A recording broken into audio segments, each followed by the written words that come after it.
Do you have a theme that this course will embrace, or what common threads do you have in your designs? Well, I was alluding to earlier, the common threads are playability, getting rid of the understory, using the ground as a friend. Same thing as I told you earlier. But here, I think that the main feature is is going to be the bunkering. I think what we're going to do is really flash up the bunkers. You know, if you look at Augusta National, how the bunkers are pretty flashy. Some are in play, some aren't. But they're eye-catching.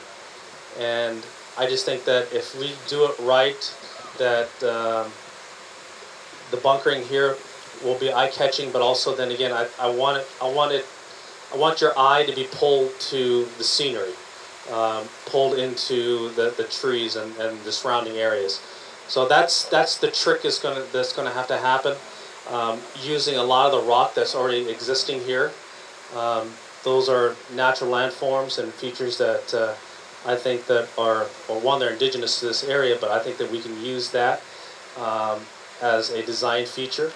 And I don't want to get rid of it all. I know we're dynamiting some of it to try and create holes, but also I want to use that as eye-catching features. Jim.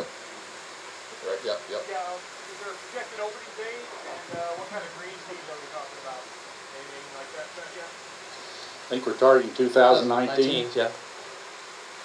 And Green fees, is there any indication what range on be to play the course? For the quality we're going to have, we want it to be great value. I'll just give it that general statement. Tiger Unlake. yeah. First, can you give us a little update on your health right now? We saw you hit 2 shots. How are you feeling? How's the back progressing? Well, the back is progressing. The first shot was crap, hitting the water.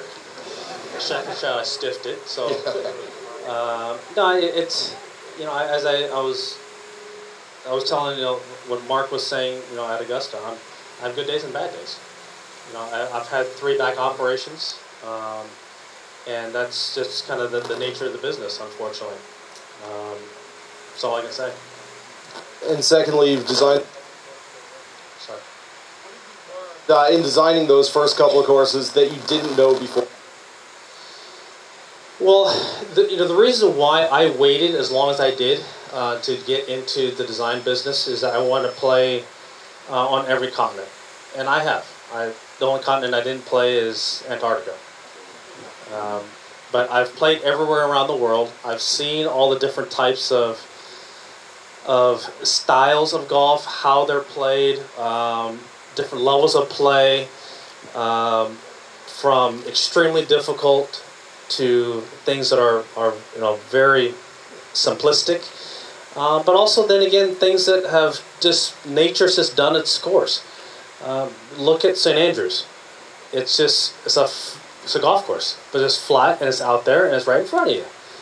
It's still one of the hardest golf courses you'll play based on weather, and to have, you know, that as like for instance, I've always wanted to be able to play that golf course backwards, like it was designed to be able to do that. I've never had the chance, but hopefully one day I will. But I just think that golf, I think, can be made fun. I know we're struggling with it right now. The golf industry is flat. It's hard to get people access into the game, but also the sustainability of it, of players, especially our youth. Our youth are being taken away into... How many of our kids now look up and see the world? They're always looking down and typing things. That's what we're trying to fight. That's what's hard. And in order to do that, I think that you have to be more creative and about how we're going to introduce the game of golf going forward. Speed of play is one, accessibility is another, and try and get more families involved and more youth involved. I know the First Tee's doing a hell of a job of it. There's other organizations around the country. I know there are other countries around the world that are actually state-funded junior golf programs, i.e. China. Once the Olympics were put in, they all of a sudden went from, I remember giving a clinic to about 100 kids. Next year I come back, there's 10,000. So that's what we need. We need more type of support like that, and we need to be creative about it. Tiger, Johnny, Josh Grisham with Earl's Family Broadcasting. Johnny, again, welcome back. Tiger, from everybody here in Ozark Mountain Country, Branson, thank you for being here and making the choice to design a course here. Gentlemen, this would be a shared question for the both of you. I think a lot of people are interested to know, Tiger, with your connections in the sport, the conversations that you've had, obviously talking about having the eyes of the world, but also the United States of America. I'm curious with you, designing this course, do you feel like this area has got a shot, in your course in particular, of drawing the attention of the PGA, possibly having a championship here, or possibly bringing the Ryder Cup to this area? Gentlemen, do you think we have a shot? Well, I know that that's not our intent. I don't know if Johnny intended to have a Champions Tour event here as a staple event when he first created the property.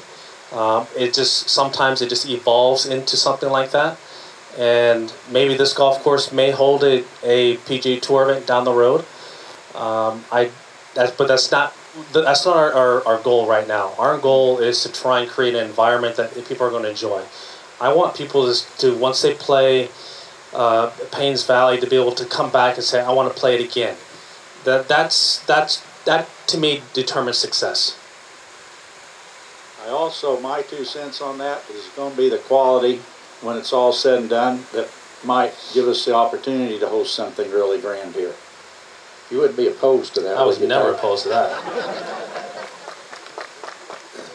Tiger, I've never really heard you talk so much about wanting to play the Champions Tour when you get to 50. Around the corner now. 9 years from now, when you're eligible to play in this event, who do you think you'd want to team up with?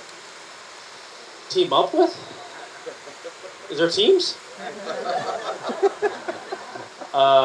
This is the last question, so you got to make sure you give a good answer on this one. Okay. Who would I want to team up with? That's a good question. The problem is that there's really no one my age right now. There's like most of the guys on the Champions Tour are all guys I played with growing up when I first played the tour, and now there's a whole new young crop of guys that are in their 20s. Not a lot of guys my age.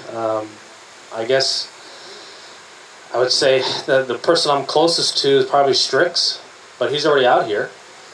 He'll be 59 by then. So I don't know if he'll be in some tree hunting somewhere. If I can get him out of the tree, then probably.